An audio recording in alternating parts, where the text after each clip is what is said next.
আবারও নতুন একটি কার্টুন ক্যারেক্টার নিয়ে হাজির হলাম আপনাদের সাথে। একটি বাচ্চার শিশুর বাচ্চা একটা বাচ্চার কার্টুন ড্রয়িং করব। সবসময় তো বড়দেরই ড্রয়িং করতেছি, চিন্তা করলাম যে একটু চাইল্ড ড্রয়িং করি। যাই হোক, আপনারা সবাই দেখতে পেলেন কিভাবে আমি ড্রয়িংটা করলাম। আপনাদের সবাইকে অনেক অনেক ধন্যবাদ কার্টুন ড্রয়িংটি দেখার জন্য। আশা করি প্র্যাকটিস করলে আপনারাও কার্টুন আঁকতে পারবেন।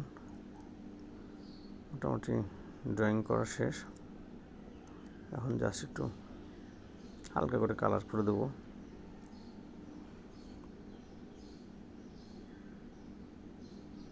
আপনারা যদি এভাবে প্র্যাকটিস করেন তাহলে আশা করি যে আপনাদের স্টাইলে, আপনাদের মতো করে, তাহলে আস্তে আস্তে আপনারাও কার্টুন আঁকায় দক্ষ হয়ে উঠবেন। আপনাদের সাথে আবারও দেখা হবে নতুন কোনো কন্টেন্ট নিয়ে, নতুন কোনো কার্টুন ক্যারেক্টার নিয়ে। সেই পর্যন্ত আপনারা সবাই ভালো থাকবেন। আপনাদের জন্য অনেক অনেক শুভকামনা রইল। আর যারা কার্টুন পছন্দ করেন, আঁকতে চান, তারা এখনই শুরু করে দেন প্র্যাকটিস করলে আপনারাও সুন্দর কার্টুন আঁকতে পারবেন। তো সবাইকে আবারও ধন্যবাদ। নতুন কোনো কার্টুন ক্যারেক্টার দেখা হবে আপনাদের সাথে।